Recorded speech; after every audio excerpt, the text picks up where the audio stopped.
कल मैं रिया से मिली, बहुत अच्छी इंग्लिश बोल रही थी, मेरे से तो रुका नहीं गया, मैंने तो जाके पूछ ही लिया, यार रिया आजकल तुम बहुत अच्छी इंग्लिश बोल रही हो, कहाँ से सीख रही हो? And I was glad to know, you know what she said, मैं मानसी मैम को फॉलो कर रही हूँ, मैं सारी वीडियोस उनको देखती हूँ, और सबसे अच्छी बात जो मुझे रिया की लगी, उसने ये कहा कि वो जो भी सिखाती हैं, मैं अपनी डेली रूटीन, डेली लाइफ में वो वर्ड्स यूज करने की कोशिश करती हूँ जो वो लोगों को सिखाती हैं। तो गाइस, आप भी टाइम वेस्ट ना करें, अगर अच्छी इंग्लिश सीखनी है तो अभी के अभी मानसी मैम को फॉलो करें, उनके चैनल को सब्सक्राइब करें और अच्छी इंग्लिश सीखें।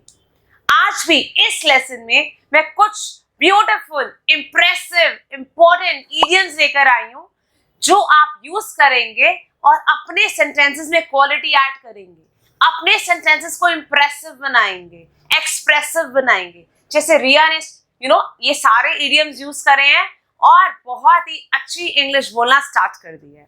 चलिए स्टार्ट करते हैं। Number 1, sitting on a fence और sat on a fence. What does it mean? जब आप कोई भी डिसीजन नहीं ले पा रहे कि क्या करूं, ऐसा करूं या वैसा करूं, या अपना डिसीजन डिले कर रहे हैं, तो we will say sitting on a fence. आप देख सकते हैं ये लड़का एक फेंस पर बैठा है, इसको नहीं समझ में आ रहा यहाँ कूदूं या वहां कूदूं, क्या करूं। So in this case you will use sat on a fence, sit on a fence, anything. ठीक है? Riya does not know whether to say yes or no to this proposal. She's sitting on the fence. रिया को समझ ही नहीं आ रहा कि वो क्या करे, इस प्रपोजल के लिए हाँ बोले या ना बोले, तो she's sitting on a fence. Next, hit the sack means off to sleep. I am very tired. I am going to hit the sack. मैं बहुत थक गया हूं, अब मैं सोना चाहता हूं। नेक्स्ट, अगर आपने पूछना है कि तुम रात को कब सोए थे, तो आप इसको क्वेश्चन में भी यूज कर सकते हैं। For example, what time did you hit the sack Riyana? So Riyana, तुम कल रात को कब सोई थी? So hit the sack means off to sleep. Next, out of the blue. Out of the blue means suddenly, एकदम से। For example, I was eating chocolate at night and out of the blue my mother came and scolded me hard. मैं रात को मजे से chocolate खा रही थी and मेरा मजा खराब करने मम्मा आ गई और बहुत तेज की डांटा, तो she scolded me hard. Next, I was going out. Out of the blue it started raining. तो मैं बाहर जा रही थी और एकदम से बारिश होना स्टार्ट हो गया, तो in this case also you can say out of the blue means suddenly. Next, a stroke of good luck. A stroke of good luck. Good luck means something good happened to you. Let's say Rahul का बहुत बुरा accident हो गया था, but by God grace उसको कोई serious injuries नहीं आई. So in Rahul had a stroke of good luck, though he met with an accident, but he didn't get any serious injuries. Next, crash and burn means failed completely. See, life में ऐसे बहुत बार होता है कि आप try करते हो but फिर भी आपको सक्सेस नहीं मिलती है, तो इसका मतलब ये थोड़ी आप लाइफ में आगे बढ़ना स्टॉप कर जाओगे या ट्राई करना छोड़ दोगे। तो जब भी आपको कोई फ्रेंड, किसी को बिजनेस में नुकसान हो जाता है, या कोई बहुत स्टडी करता है बट इतने अच्छे मार्क्स नहीं आते हैं और he failed completely, so you can say, what you can say, ध्यान से सुने, though it was a crash and burn, but it doesn't mean you'll stop trying. Okay? Next, miss the boat. Miss the boat means you are actually missing some golden opportunity, or you are missing some good opportunity. For example, you'll miss the boat if you'll not buy the shares now.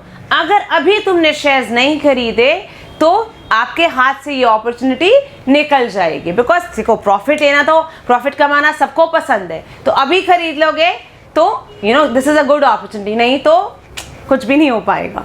Next, I'll invest in this company. I don't want to miss the boat. मैं चाहती हूँ profit कमाना, तो मैं इसी company में invest करूंगी because मैं इस अपॉर्चुनिटी को नहीं खोना चाहती. I don't want to miss the boat. Next, going back to the drawing board. Going back से आप समझ थोड़ा सा ये रिलेटेड है. गोइंग बैक मीन्स फिर से स्टार्ट करना. जब आप कुछ इंपॉर्टेंट किसी भी काम में भूल जाते हो या कुछ मिस कर देते हो और आपको वो काम फिर से करना पड़ता है, so in that case you will use going back to the drawing board. So Riya missed some important points while making a project. She has to go back to the drawing board. Okay, next, through thick and thin. Thick means good time, thin means bad time. तो जो भी लोग हमें support करते हैं, हमारे साथ रहते हैं, हमारे गुड टाइम में, हमारे बैड टाइम में, उनके लिए यूज़ करते हैं थ्रू थिक एंड थिन. सी, मेरे लिए मेरे पेरेंट्स हैं, हस्बैंड हैं, बच्चे हैं. आपके लिए आपके फ्रेंड्स होंगे, मॉम डैड होंगे. तो you can say like my parents have stuck through thick and thin with me. My friend Riya has stuck through thick and thin with me.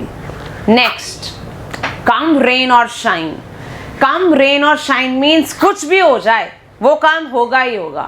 no matter whatever the circumstances are, but I am going to do that. for example, come rain or shine, I am going to meet you on Monday. तो कुछ भी हो जाए मैं तुमसे मिलूंगा. Correct.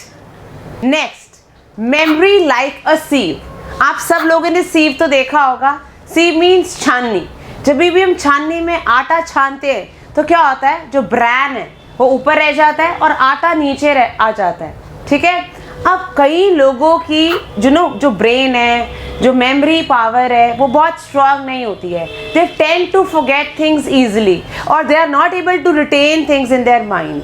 तो जिन लोगों की मेमोरी बहुत शार्प नहीं होती है या जो लोग कोई भी बात इजीली रिटेन नहीं कर पाते हैं, उनके लिए हम यूज़ करते हैं memory like a sieve. For example, ये परफेक्ट है उन हस्बैंड्स के लिए जो अपनी बर्थडे और एनिवर्सरीज ज़्यादातर भूल जाते हैं. दिल से I am sorry, I forgot your birthday, I have got a memory like a sieve. Right. तो जब आप चीज़ों को अच्छे से याद नहीं कर सकते, इन केस आप यूज़ करेंगे memory like a sieve. Next, on the tip of your tongue. On the tip means ज़बान पर वो बात आने वाली है, पता है वो क्या है, but actually ज़बान तक नहीं आ रही है. तो in that case you will use on the tip of your tongue. I know him. जैसा यार मुझे उसके बारे में पता है, मुझे इसका नाम भी पता है, बट आप रिकॉल करने की कोशिश करते हो कि इसका नाम क्या है, तो आ रहा है. So in that case, I know him, but his name is on the tip of my tongue. तो you know him, but आप ट्राई कर रहे हो उसका नाम याद करने की. So in that case, you will use on the tip of your tongue. DM me on Instagram, Learn English with Mansi. बहुत सारे courses हैं. I'll be assigning courses according to your need. Results are guaranteed. अगर आपको अपना satisfactory result नहीं मिलता है, then the money is refundable. That's my promise. In 2 months, 3 months, see, it all depends कि आप कितने टाइम में सीखते हैं. Okay? So for more such videos, please like, share and subscribe. Thank you.